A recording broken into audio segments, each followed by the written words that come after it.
I'm Frank Vaughn, and it is Sunday, February 23rd, 2025. And every day I think about skipping making content so that I can get on with some of the research work.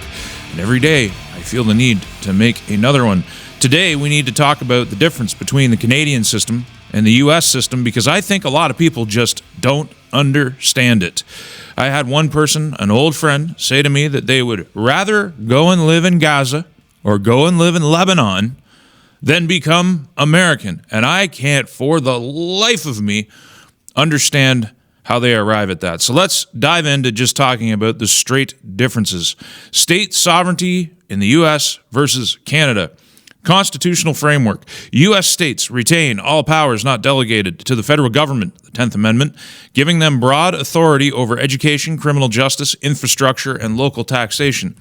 When Donald Trump talks about ending the federal Department of Education, he's talking about giving those powers back to who they constitutionally belong to, the states. That's not a bad thing. That's a good thing, because each individual state is sovereign to decide how they want to educate their people. And you can move around the whole of the United States to a jurisdiction that fits with your ideological goals or your education goals.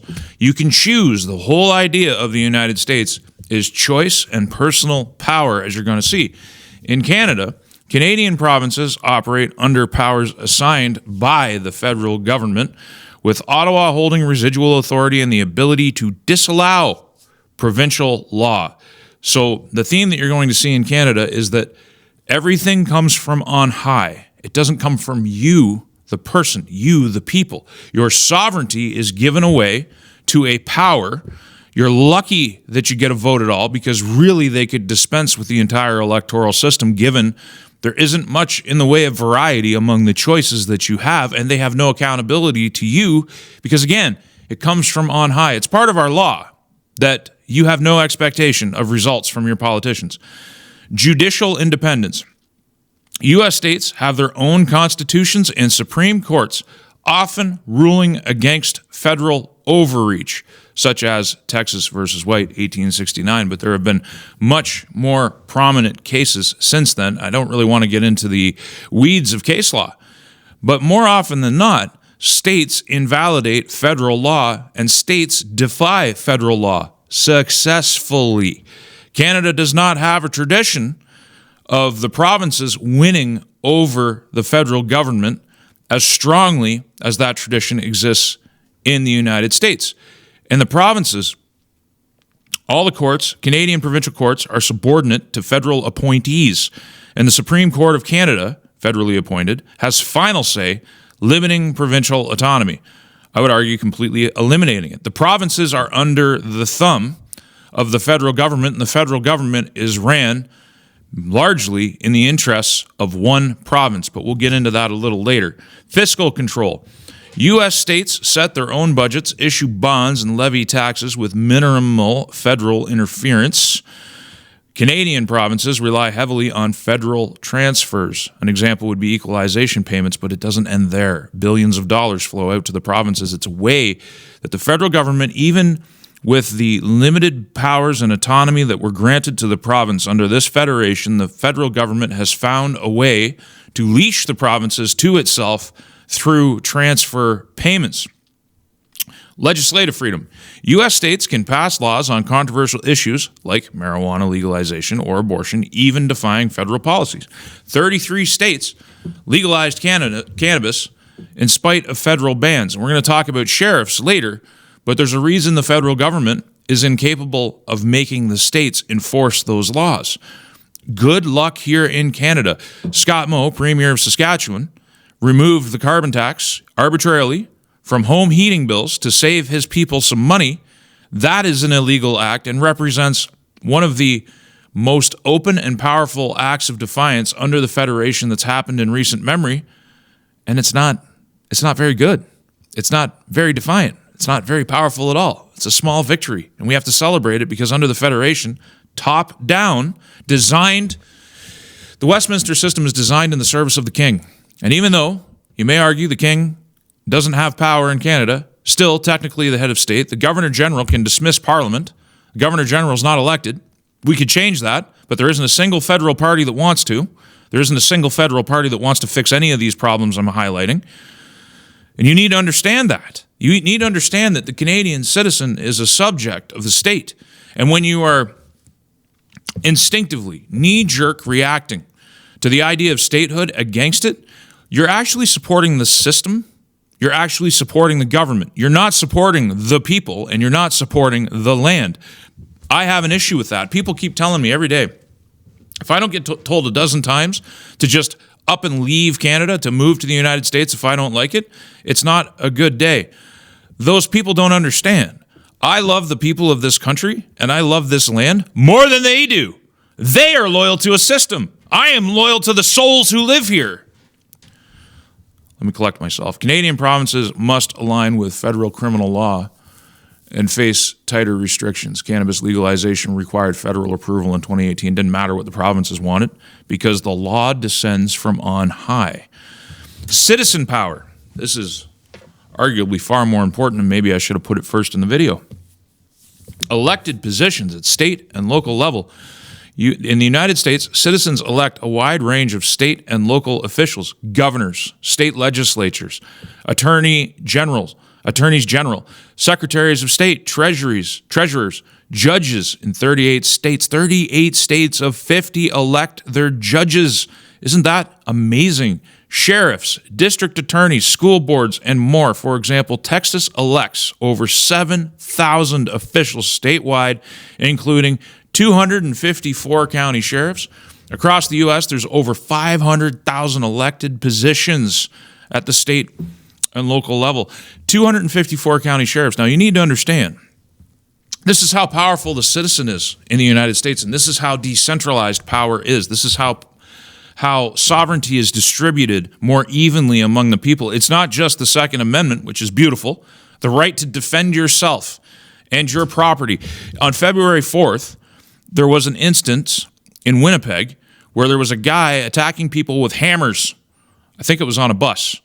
And someone pepper sprayed him and subdued him, and the police declined to press charges. But they did take time to remind everybody that defense of your own life is technically illegal. Defense of your well-being is illegal.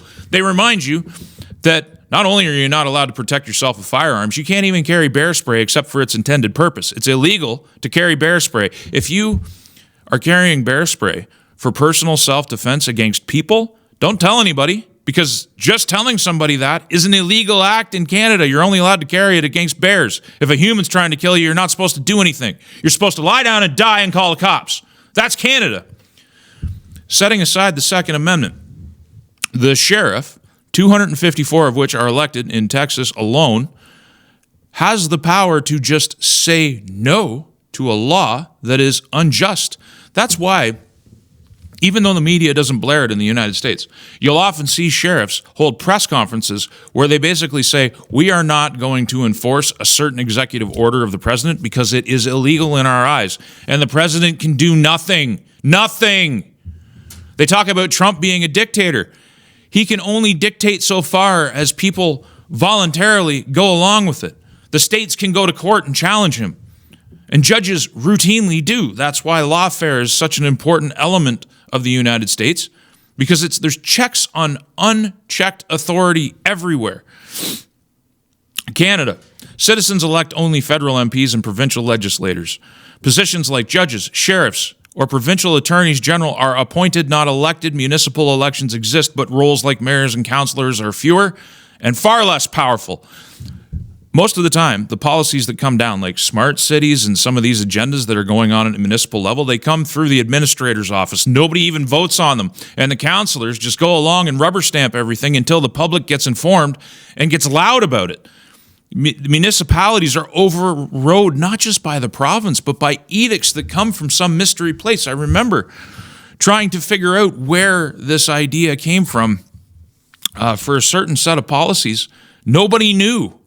Nobody knew where the policy came from that they were applying and enforcing. It's pretty bad.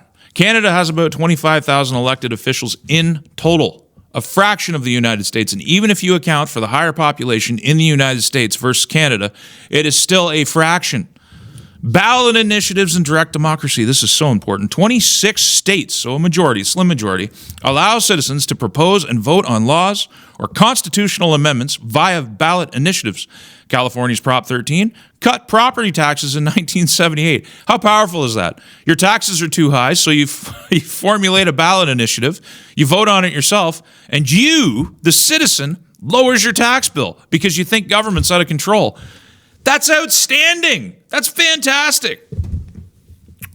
Over 2,000 state-level initiatives have been voted on since 1904. Referendums and recalls ousting governors further empower citizens. We're going to talk about recall. Basically, all you need to know for right now is Canada doesn't have any of it. We'll talk about that in a bit. We're doing this in order. Canada.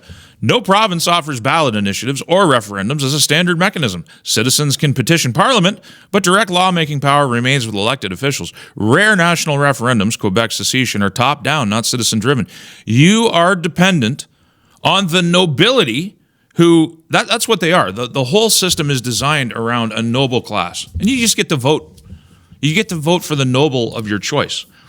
If you want something done as a citizen, you have no power. You can file a petition, but it's of no legal consequence. You depend on your MPs to support your petition. So people make all kinds of noise, but it doesn't go anywhere. It's kind of crazy. Like this is what people defend. This is when people are just like, I'm a proud Canadian. You're saying you're proud of the system. You can be a proud Canadian and not proud of your system. Your system's garbage. When Poilievre stands up and says we can be proud of our Westminster system, he's lost the script. There's nothing to be proud about our federation. Legally, there's just the system sucks. You're a slave. You're a serf. You have more in common with the serfs of previous centuries than you do a free and independent citizen. Constitutional protections. Citizens have explicit individual rights via the Bill of Rights in the United States. Free speech, gun ownership enforced by an independent judiciary. States can expand these rights. New York's broader press protections. Canadian charter rights, 1982, are strong, but include a notwithstanding clause, letting legislatures override certain rights. It's not certain rights. It is all rights, temporarily, and a reasonable limits clause diluting absolutes. The thing is, when the government steps in and suspends the charter, it's arbitrary. They get to do it like this. It just happens, and it's enforced. Later on, there's a legal mechanism to examine whether or not the infringement was justified. And what we found in Canada, when Trudeau boot-stomped and curb-stomped the Freedom Convoy out of existence, we found out later that it was illegal. Who went to jail? What were the consequences? It wasn't justified. Did anybody face accountability? No, because in Canada, you're a serf. You live under nobility. The Laurentian elites rule. You get to vote which ones represent you.